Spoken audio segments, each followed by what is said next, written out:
And welcome to the program. Thanks for joining us on this July 1st, Monday, 105.23 this afternoon, and temperatures outside sitting at a cozy 75, cloudy, windy degrees with gusts to 41 miles an hour out of the south. Man, I am so sick of this wind. I don't know about you, Dean, Bridgette, how you feel. My poor broccoli got knocked over. I was pretty upset about that the other day. I just about sprung the door on my pickup when I opened it up Holy a little while moly. ago. So Wow. I shot all the way down here.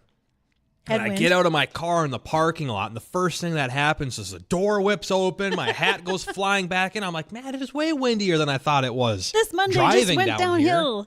Oh man, still a beautiful day. Let's play a game here. Playing games. I love games.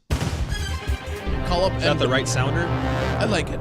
Okay. Call up and Don. And Don. And how do you spell that? ENNDIWN. Oh, I thought it was IDOIT.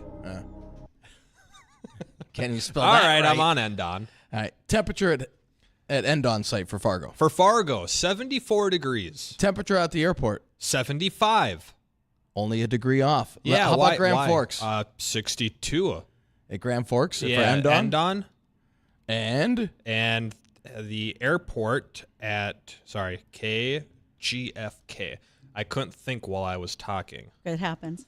So Grand Forks, the airport temperature is 64. So 2 degrees warmer. And it's 2 degrees warmer. So because they changed out the sensor out at Hector.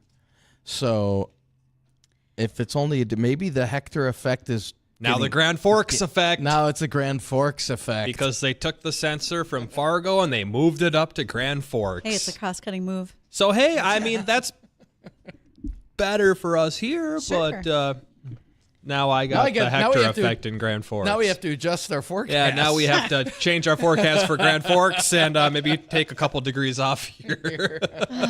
Goodness. Okay. Very fun. Hey, phone numbers to the program, 701-293-9000. Call in right now. You won't. Bridgette? I have a ton of stuff here. I have photos we that we got to lots look at to for do. hail. I have a question from one of our farmer listeners here in Western Cass County. Where would y'all like to start? Do you want to do the forecast first before I start we're sick hammering of the away on weather. stuff? It's cloudy and windy out. Very we windy. can tackle it in a bit. And storms in the Northern Valley. And it is storming in Grand Forks, where it is a +2. I was in Mayville this morning, and it poured at about 9:30. Hey, how about that Friday storm? Okay, so the Friday storm. Addison, pictures, please. Yeah, throw them up. Okay, so we have one of our listeners, Chad, sent us pictures from near Buxton, North Dakota. And What so are we looking at the here? first photo that's in our live stream is sugar beets. Those are sugar beets? Yeah, they already had like That row closure. looks like wilty lettuce. It does. So if you're watching on the live stream, Rough. you can just see how those plants are just pounded Are by those the done? hail. They bounce back. Those definitely look like they'll bounce back. You know, the problem is they're going to be so far behind in development now, right? Because you need that leaf structure in order to try to move that plant forward. So the next photo we have was a wheat field. Those are done. That's And grass. So That'll come back. initially that wheat was fungicided last week Tuesday, and Chad, who's pretty tall, he's well over 6 foot, he said that was waist high wheat. Oh, And right now it's not even as high covering as his boots. See, Wow. he should have went out and harvested it, Bridgette, ahead of time. I did. Because We weren't now it's quite there definitely yet. not harvestable. This is not harvestable. This is done. And the next have at least picture had is something. worse. This next picture for those watching is dry edible beans. That And looks that like looks like sand. it's just bare ground is what it looks like. Addison goes, was that through the air or just in my ear? I couldn't tell. He's like, it looks like a crappy beach. I'm like, it does look like a bad beach. It's a bad beach. Wow, those are edible beans, huh? And I bet beach was a lot of the things that Chad and the rest of the farmers said in that area. I had reports on Friday night of some strong hail near Neilsville. Gardens got wiped out, siding taken off of homes, etc. Yeah. So It was golf balls, man. It wasn't a big system. It was a big storm. It was one individual cell. it was a was dot. one fat storm but with a pH. It was fat. dropping some big hail over the small track that it took. Well, it made an impact. Yeah. Because if you look Look at this at crop, that. this is not awesome. Now, in I'll regards, tell you what, that's something else. well, and I don't think this farm is the only one. So, if for those of you who also have been impacted by hail, if you have photos you'd like to share, some do not, some are just still mourning the loss of their crop, but you can send them to me, ag@flagfamily.com. Plus, you can also call us again on the Red Wing Shoe line, 701-293-9000. Now, how much will crop insurance cover on that? I think it depends on the rate of insurance that you bought. Yeah. It's like your car. Did you take full coverage or liability? Right. No, we're asking you a question, Dean. What is it? Because we need to borrow it. Yeah, right. We need to know here for future activities. Yes. And today is 701 day, right? North Dakota's day, just our area code. And so this is not the day I was hoping to see these kinds of pictures. I was hoping we'd celebrate a great looking crop. Hey, I mean, it's localized, not widespread, so there's a positive spin to it. Hey, someone took the bullet. Speaking of localized and positive, I've got a message here from Phil. Meth. No, that's also in South Dakota, where South Dakota says meth. We're on it. Okay, so this is from one of our listeners, Phil. He said, the LRC has been a good tool for us as farmers. I'm looking at the 4th of July forecast, and the LRC has nothing. But everyone else is forecasting rain and storms. Is this one of the times the LRC missed? Nothing's 100%, but it's been really good. So, gentlemen. It has. And you want me to explain this, Justin, or do you want to take it? You explained it pretty good. So we were talking about this in the office, and the LRC has today's storm right on target. Now, it's not often going to pick up on the smaller features. It's not meant to. And this system that we have coming through on the 4th and the 5th, and even over the weekend, it's very weak. 4th and 6th. 4th and 6th, yeah. Because Friday's dry. Friday. That it's weak. It's a little upper level wave. So, I mean... It's a microwave. Yeah. Come on. That's funny. I wasn't expecting that. So it's a very minor, weak upper level wave, a microwave, if you will. And that's not meant for the LRC to pick up on. That would be what we would use our short-term models for. Mm-hmm. And those do a fabulous job. Yeah.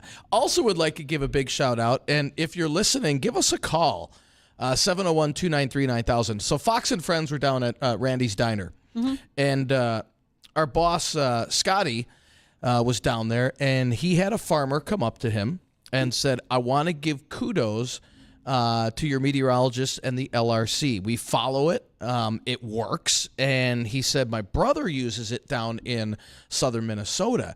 And when he saw what the forecast was for this spring and summer, he planted his corn crop early. Mm-hmm. He said, and because we use the LRC, he was able to he now has a healthy corn crop going, even with the heavy rain, while other farmers in southern Minnesota, their crops are washed out. Or they haven't been able to plant. Or they haven't been able to even get out in the field. Yeah. So he said a big shout out to the LRC. It actually does work. So I don't know if he's local and listening, but thank you for the kudos. And he's right. I mean, just like your farmer friend too. It's, it works. Yeah, it does. It works. That information with the LRC, and if you want the same information as well, shoot us an email, weather@flagfamily.com. We can help you get set up with your own personalized access to that. Yeah. So as someone who went on Friday night from Sioux Falls, and then Saturday I was in Sibley, Iowa, to Worthington, Minnesota, all the way to Walnut Grove, Minnesota, and then came back up through Brookings. Did you just take the lazy river all the way around? A small town bar crawl trip or what? Lazy river. Because all northern plains are underwater. My free time, boys. None of your business. That's what it was. Nonetheless, in that area, there is a lot of drown out crop. You can just see the levels of where the water rose. There are folks that in some places are still waiting for water to go down. And then if you look downstream, I've gotten pictures from north of Omaha where those Missouri floodplains are just full of water now. And what's it smell like? Not good. Well, there's some rotting smell odor. I mean, first of all, there's hog barns, but this is not the hogs that smell. That's not it. Chad, to follow up on those hail pictures that he sent us of sugar beets, etc., he said he sent a picture of the storm track, and he said it reached from Hatton, North Dakota, past Mahnomen, Minnesota, all the way to Gary, Minnesota. Yeah. So for it was those a of you on a long map, track, but it was narrow. Yeah. But that is a lot of red in that track. It's a lot of hail. Fun colors. That was not what folks were going for, is unfortunate. No. But So we're going to keep an eye out for all those storms. If we should see any the rest of the week, Well, no. we could have You some will tonight. see more thunderstorms. Yeah, we Okay. could have some tonight that approaches strong, maybe severe side. Kind of dying phase as they get here, but they may hold together. Yeah, but the rest of the afternoon should be quiet in the central southern valley. Northern valley still has some ongoing storms moving northeastward. And we'll see dry afternoon highs in the mid, generally the mid to some spots in the central southern valley, upper 70s, with those southeast winds gusting up to 40. And then tonight we'll see showers and storms move in after about 7, becoming pretty numerous by 9, 10 o'clock. Some of those could be on the strong side, especially west of the valley. And Well, I missed Sorry. it. What happened? You're good? You okay? I missed it. What are we looking at here? I caught something on the TV, caught my attention look with at Hey, what that. they you know, were wearing. We're doing Squirrel. Yeah, I'm like, we're doing a radio show. Why are you watching TV? I don't know. Come on, Dean. So Lock it up. those storms will push east of the valley after midnight. We'll drop down to the low 60s. Should be a dry day tomorrow. Maybe an isolated shower or storm northern valley, but mainly dry with highs in the low 80s tomorrow. Pick day of the week is Wednesday, low to mid 80s, and then more showers and a few thunder showers come in on the 4th. Well, speaking of the 4th, for those of you who are getting ready for it and you're probably making some stops at local stores, one of the things you might want to pick up, North Dakota Sweet Crude. Make sure that you have some for over the holidays, the Sweet Crude or the Sweet Crude Orange. The orange is awesome. And if you like Fireball, Yeah. the regular Is Sweet Crude is very and good. smooth. Remember, Much- not a whiskey, a liquor. right. Justin and I learned that the hard way here in studio one day. And for those Hard who, way. That was a great way to learn. And for those, if you need Hands recipes, because it's the 4th, feel free to chalk up all the new recipes you can. You can go to crudespirits.com to pick up any new ideas. The orange along with vanilla ice cream. You know, honestly, don't I like normally ice don't cream like and orange, but that I would do. Yeah, It's I'm okay. not, Like a dreamsicle shake. I'm not a A boozy dreamsicle shake. not an ice cream and booze kind of person. Try and it. Not a booze that tastes like ice cream kind of person either. I've had the seltzers that taste like orange dreamsicles and that's a and I've seltzer, had that's why, yeah. grasshoppers and I'm like, Oh, grasshoppers are great. and No. I've had love other ice grasshoppers. creams with stuff and know, just can't do it. In college, many people got their freshman 15 due to beer. I think mine came from ice cream drinks like grasshoppers and white Russians. I mean, there's a party. Here's Bridgette in her blender. Yay. So, glad she could make it. We'll do a margarita too. All right. Why didn't I know anybody like her in college? All right, I already got Comes 2 with the great new blender. sounders. Today, 2 new sounders. Two Oh, new good. sounders already, and we're only 1 segment in. What's going to happen in the next segment? Well, who knows? I think we got We got one new guest we got coming Mike in. Linnertz coming from Prairie Post Building at 120. Well, probably 121 now. Yep, we're going to meet with Mike. We talked to him last week, but he's got some great building opportunities out in the western part of the state we want to ask about. And Then we have the North Dakota Ag Commissioner Doug Goehring. Or Goehring? Goehring. Goehring. Sorry, Doug. We're Project Safe Send. going to talk about Project Safe Zone with Doug. Lots of things to talk about there, and this is why this is such a good program for the state. So we'll take care of that here when we come back, and I'm going to stop giving you sounder material. We're done with that. Good luck with that. Wait till You're we start. always good for We're some gonna start a sounders. whole new segment of just out of context. Oh, good Lord. Can't wait. Okay, well, the rest of us can't wait either, so stay tuned. We Hey, will it's be windy right back. out, isn't it? It's very windy. We'll come back. Damn it.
I just thought I'd give you the wind sound effects. I'm here to help. And indeed, Bridgette is each and every single day. She helps us all the time with the laughs and keeping the show on course most of the time. It's hard to derail Bridgette, but some days we do succeed. Hey, welcome back to the program, 122 on this Monday afternoon. If you want to be a part of the conversation, ask some questions. 701-293-9000 is the Red Wing shoe line. What fell down? That was a very loud bang. Did that go through the air, Addison? Oh. Dang, so we don't even have any proof of it happening? It sounded like the flagpole literally came off the building. Something ripped off the flagpole, I think. You know, holy moly. I suppose if we had worked with our guest here, Mike Linnertz, with Prairie Post Builders, we wouldn't have had that issue. We wouldn't be having issues right now. Hi, Mike. How are you doing? Hi, I'm doing fantastic. How are you? Hey, doing good. Hey, we spoke last week. This is Mike Linnertz from Prairie Post Buildings.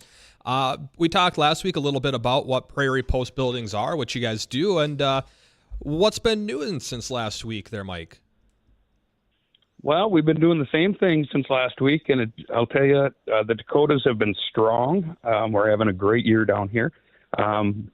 One thing I'd like to remind everybody of is it's July 1st. It's the official start of our Independence Day sale for the month. Ooh. You call in the month of July, and buildings are up to about $3,500 worth of savings for the average building. There's a lot that goes into that figures that, I guess if you wanted a one stall garage, you won't get $3,500 off. But, the average riding arena, machine storage kind of thing, shop building. Yeah, we're offering huge discounts for the month of July. Well, Dean, my birthday was last month. Could you just buy me a building and have Mike build it? I could put it on the boss's credit card. There you go. We'll take payment. See? you guys build your buildings pretty good and strong there, enough to withstand this North Dakota, South Dakota wind, unlike our flagpole that I think just blew off the building. It did. I literally think it fell over up there. That was the loudest bang I've ever heard come from it. I think Mike it's windy. It is. But I think you could have saved us. Yeah. And the style and types of buildings that you do, Mike, if you could remind our listeners who might be thinking, I should give him a call. Yeah, our buildings are full wood frame, post frame style buildings. We gear ourselves towards the agriculture market. That does not mean we do not build pontoon storage or little workshops or anything up for personal use. It just seems the ag market is very strong, and it takes a lot of our time and a lot of our crew effort to keep them going. Right. And what do you guys offer when it comes to either pre-build plans or customization? What are you guys doing a lot of work on right now? Sure. We do anything from, we do have, our base models that just range from size to size. You can almost go like a grid pattern from width to length and height. But we can custom build anything. If you can dream it, draw it, we can build it. Cool. And with that, Mike, if you think about folks who are listening and may have questions for you, how would they reach out? Because maybe someone is considering that towards the end of this year, they want to start some new projects, maybe get on the books for 2025. And additionally, do you need some extra help? So how do they find you? And are you looking for folks for your crews? Yeah, all good questions. This year is filling. We do have space available, but it is getting rather full. We're pushing into fall already. So we've already taken contracts for spring already for people. Typically in this industry, we are about 6 months ahead of when you call, typically. So keep that in mind for projects coming up. Help, we're always looking for help. We can hire and put individuals as employees on crews, or we hire independent crews as well. They do have to go through our training. And then we also have a program that's a little bit unique to the industry is sometimes there's just fantastic workers out there. They're the best guy on a crew. They're good buddies. They work good with a couple guys on the crew, but they just want to be their own boss. Not everybody has access to bank loans for a lot of money to buy equipment and semis and things like that. So we offer to buy the equipment, and basically it's a leaseback program. We buy it, we furnish it, a percentage of your gross pay goes towards it for so long until it's your equipment, but we get you started. Very cool. And what's the working area that you're taking orders and your crews are working in there, Mike? So we cover Montana, North Dakota, South Dakota, and then the western half, basically, of Minnesota. That's quite the radius. I appreciate the fact that you guys can travel quite a ways and make magic happen for other people. Very nice. That is very good. And did we just lose him? Oh, well, maybe Mike will call back. But okay, thanks, Mike. We'll see what happens here. I'm not sure what just happened, but that was Mike Leonards from Prairie Post Building. And if you want to get some more information from Mike on what you just heard with Prairie Post Buildings, you can just go to their website at prairiepostbuildings.com. Or just give them a good old Google search. Hard to miss them. Well, that's exactly right. I mean, and if you're looking for we got Mike back. Oh, do we? We do. Hi, Mike. I'm back. I don't know what happened. I don't know what happened either. I heard a dung, and I'm like, did we just lose Mike? It was like, we did. Sometimes I wonder, like, I've dropped my phone or fallen off a chair and feel bad if that happens to somebody else. Usually after a blender afternoon. Yeah, come see us in a few days. Thanks, Mike. Hey, Mike, if anyone wants to get more information about Prairie Post Buildings, what you offer, what you can do, quotes, maybe somebody wants to start a new career with you or just get some general information, where would you recommend that they go to get that information? You know, they can call me direct. My number is 701-885-0555. They can also look us up online, prairiepostframe.ca. And all the information they would want to start, at least, is on there. And if they have any questions, feel free to call me at any time. Awesome. And what was that website again? prairiepostframe.ca. Right on. Appreciate it. And any last thing you'd want to get out to our listeners here, Mike? I got about a minute left. The biggest thing I can stress right now is, like I said earlier, we are egg-based majority. Our year is filling up rather fast. I have a feeling that the month of July, we're going to fill the rest of our year. So nice. With that in mind, if you are looking for a building, the sooner the better to call. Otherwise, we can definitely book into next spring. We don't have a problem with that. Right on. Well, appreciate that, Mike. I hope everything goes well for you, and thanks for calling into the show and being our guest here on this segment. You're welcome. Thank you. Yep. All right. Well, we got to take a quick moment here, get caught up with bottom of the hour news, but when we come back, as long as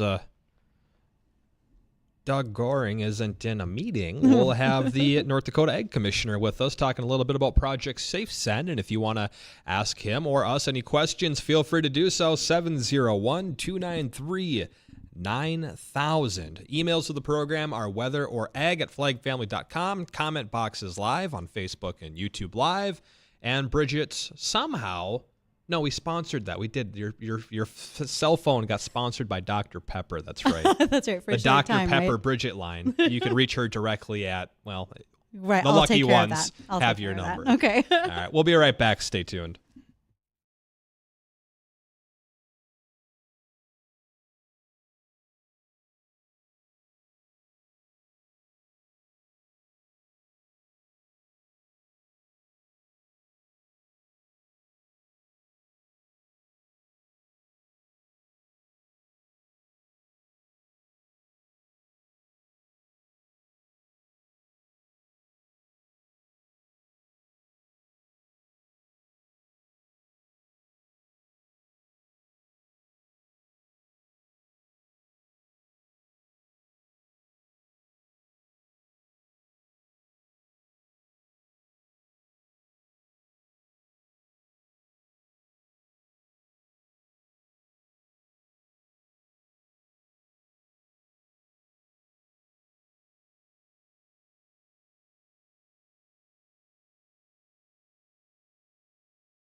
And welcome back to the program. Thanks for rejoining us. 1:35 on this afternoon. Coming up here in just a few moments, we'll have North Dakota Ag Commissioner Doug Goehring on with us talking about Project Safe Send. Yes. But quickly, we'll just hit a quick recap on that weather.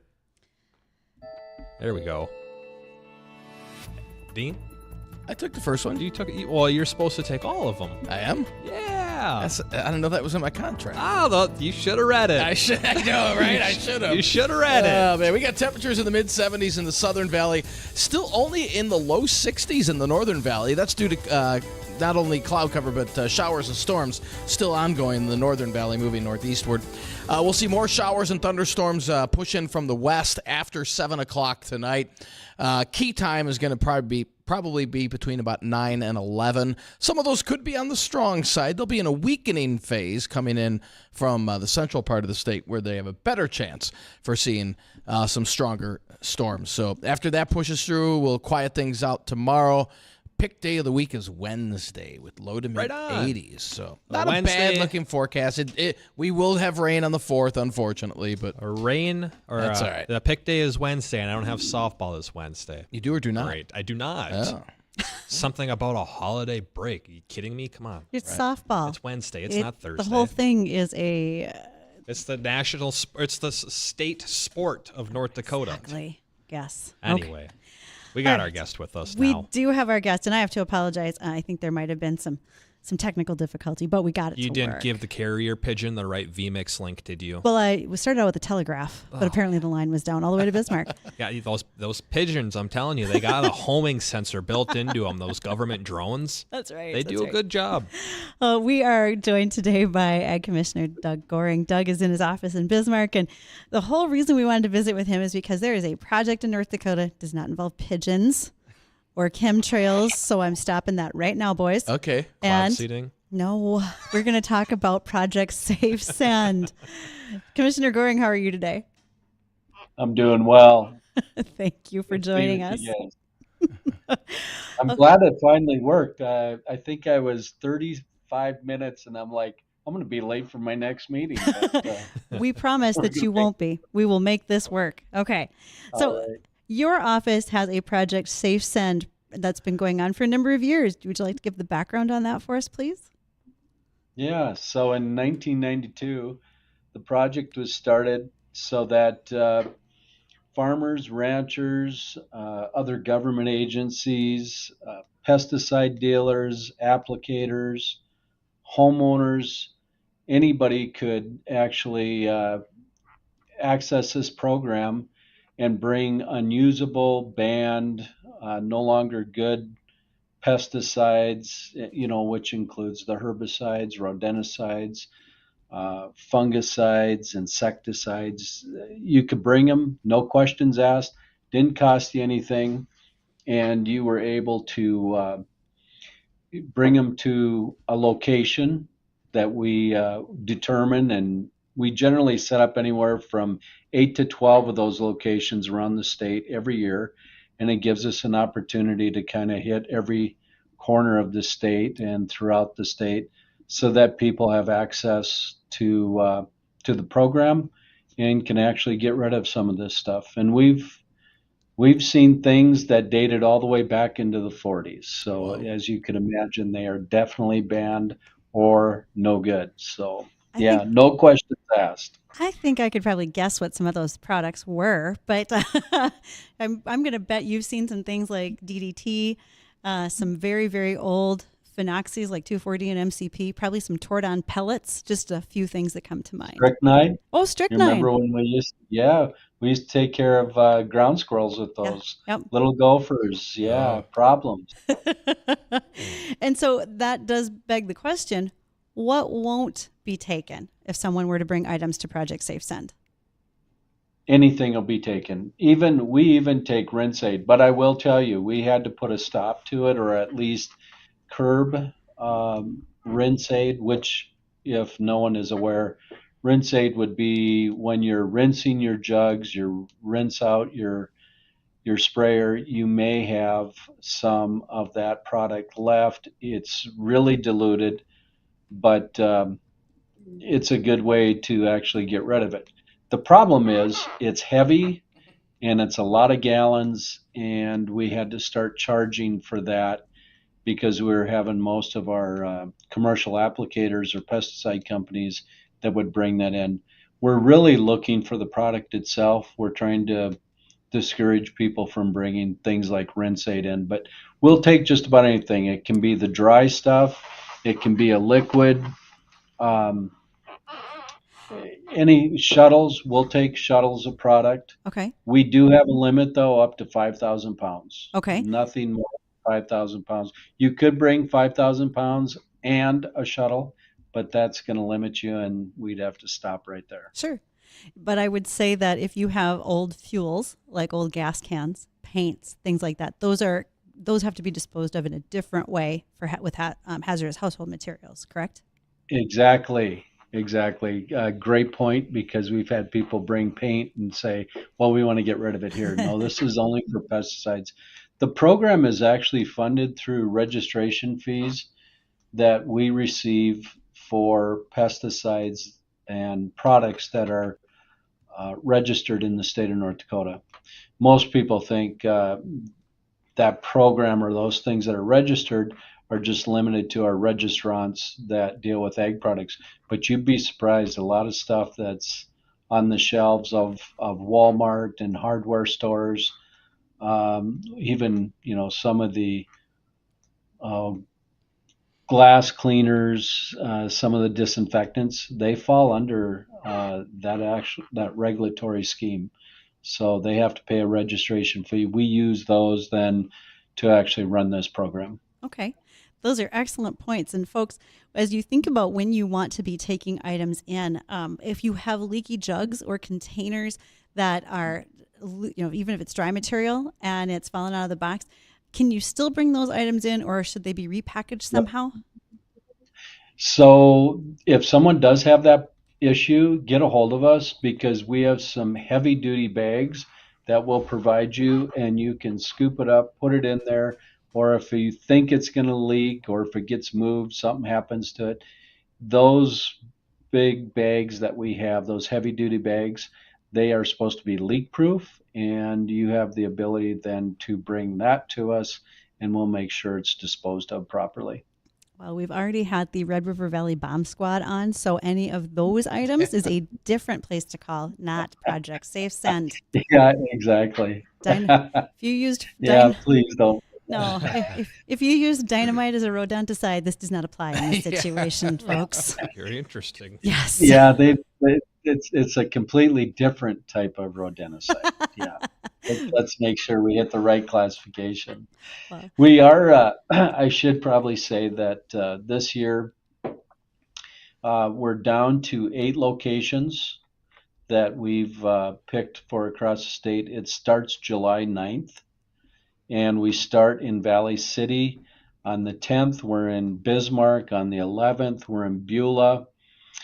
On the 12th, we're in Dickinson, and then the following week, on the 15th, we're in Tioga. Then Minot on the 16th, Rugby on the 17th, and Larimore on the 18th. So you can see we try to get across the state, and every year we switch that up. Okay. So it's been a good program. I believe it's served the public well. We probably take on I don't want to say an average, but anywhere from 100,000 to 250,000 pounds annually. Our big year was actually 2019. We're not quite sure why, but 521,000 pounds were actually collected that year. There were a bunch of new machine sheds built. New machine sheds dug. They had to get rid of stuff. Yeah. Yep. Okay, so for times, locations, if people want to be more specific, where can we send them? Oh, they can actually go to our website at the department, which is, and I got to think about this from time to time, it's www.nd.gov/NDDA. That's awesome. It's actually fairly simple, but Boy, there's so many letters in there. It's easy to get them screwed up.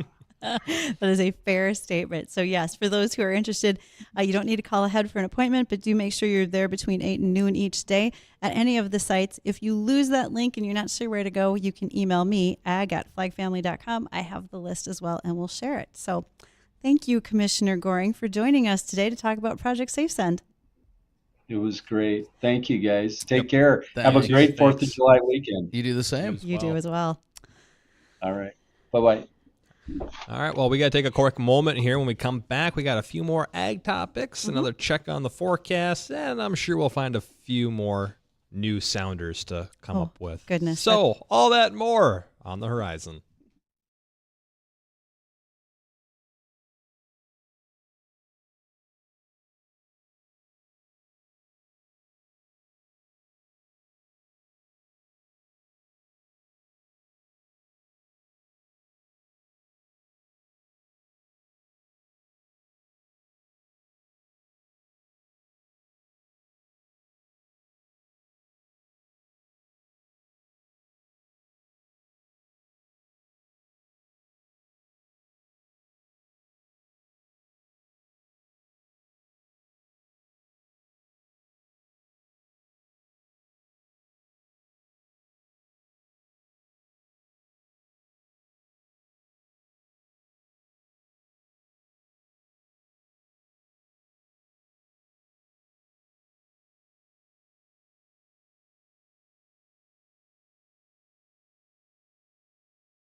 Welcome back to the program. Thanks for rejoining us. We got a check on the forecast coming up here and a few more topics. If you want to sneak in here quick and be a part of our conversation, call us. 701-293-9000 is the phone number to do that.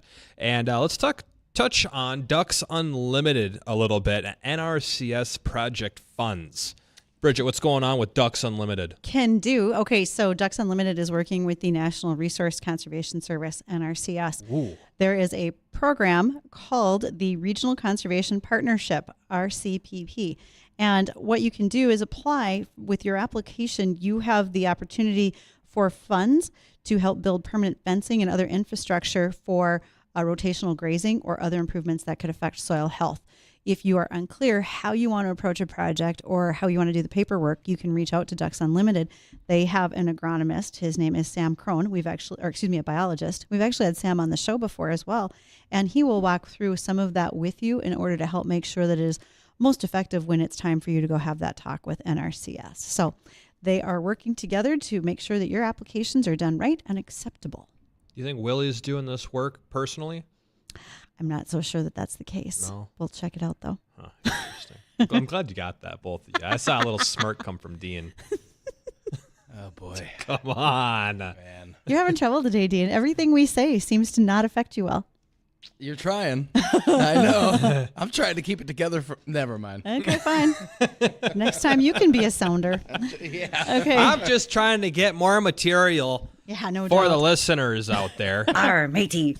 Just drop one subtly here or there. You never know which one's going to get played. That is true. Much like you just never know if your water quality is good or bad. A reminder Yes, indeed. in our tri-state region that even though we've had a lot of rainfall, you can still have some areas with stagnant water or they can be affected by runoff, even stock ponds as well as water tanks. And so if you are curious about the water quality for your livestock, you can have samples taken and sent to the state health department for evaluation.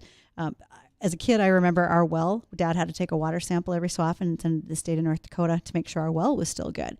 And I think there are some areas of the state where that is still the case if you're not on rural water for your farm. And what's the main threat with these? I know that it's different per situation versus, say, a watering hole versus like a well you're pumping water out of. Is it algae bloom poison? Is it nitrates? So blue-green algae is bad for livestock, of course, right? And we also don't want any humans in contact with that. If you're looking at an underground well on your farm, there's a possibility of leaching. Maybe you've had some fertilizer or herbicide contamination, something like that, or pesticide, I should say, that's somehow moved through the groundwater into your well system, or you've had a spill. That could be the concern.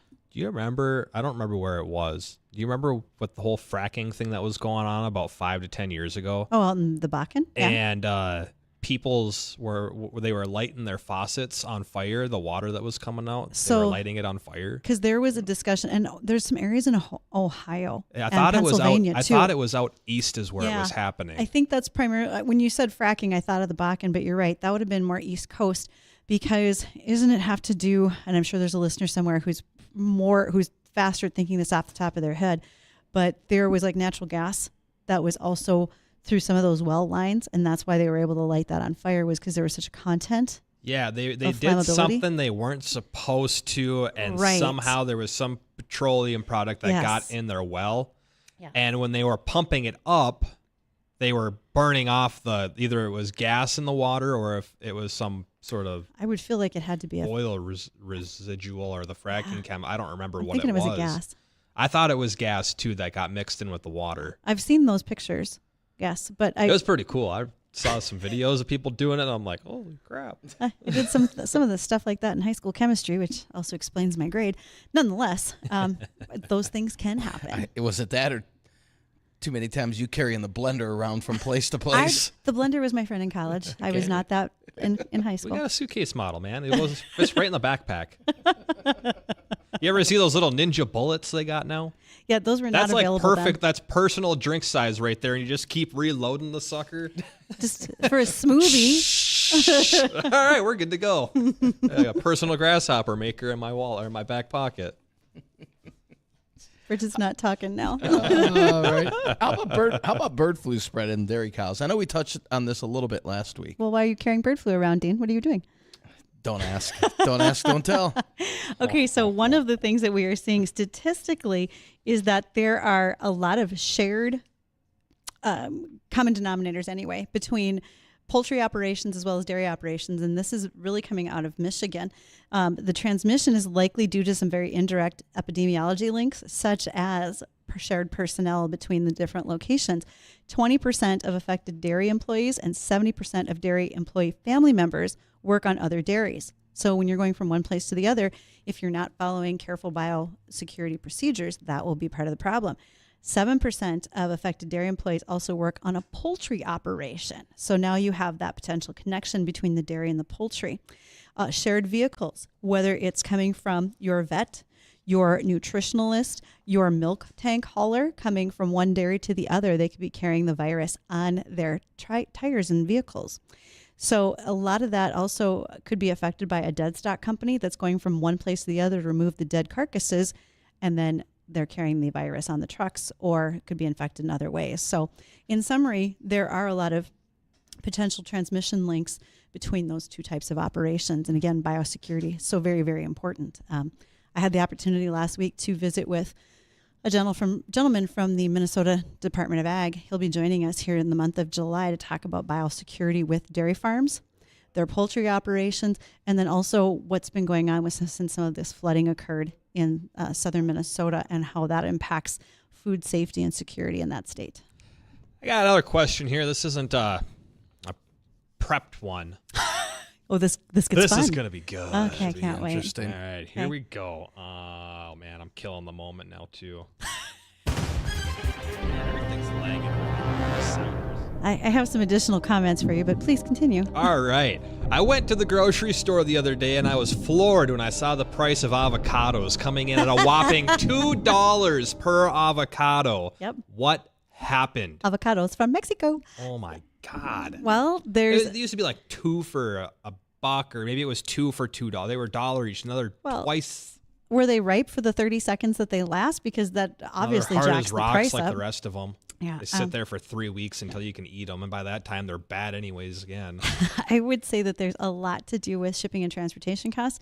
Remember, until we just recently had an election with the country in the country of Mexico, their administration was not overly friendly either on some agricultural imports. So I think we will start to see a difference. I can't tell you that that's going to drop the avocado price unless y'all stop buying them, but we may see some changes. The cartels getting into those avocado fields again, because I know that they kind of control run the them. water, and so they control a lot of that water for those avocado orchards. Yeah. Yeah. Dean, what were you going to say? I was going to say that and Bidenomics is both. Combination of both, probably. Because we talked about how there were some illegal dammings and irrigations going on in those in the mountains, and that was cutting off water flow to small subsistence farmers, as well as some of the villages and communities that needed the water for people to drink. Indeed. I was just floored because it even wasn't that long. They've been like, I don't remember if it was I think they were $1 each. I think it was 99 cents for an avocado, and they've been like that for a long time. And then just out of nowhere, they just shot up $2 for one. You need a sale and a coupon, and this is why your wife does most of the shopping? Holy moly. I can't wait for my little Hugo's Magnet coupon book to come back in the mail. They have some great deals. You get those with Hornbachers here? They do those? What's it called? You get little magnets in the mail, and it's like a little coupon booklet. No. Dean only shops farmers markets. Yeah. I wonder why. Looking for a lady with a watering hole? Something to throw the unicorn in? Make that a sounder. You're killing me. Okay. Are we done? Oh, well, I hear the sounder going, but we could keep going for another hour at this rate. I'm having a little bit of fun. I don't know about you. Why, when we have the #1 show in the afternoon coming up next? I thought we were #1. We're nipping at his heels. We're at We're one. nipping at his heels. That's at coming one. up next, the Jay Thomas Show.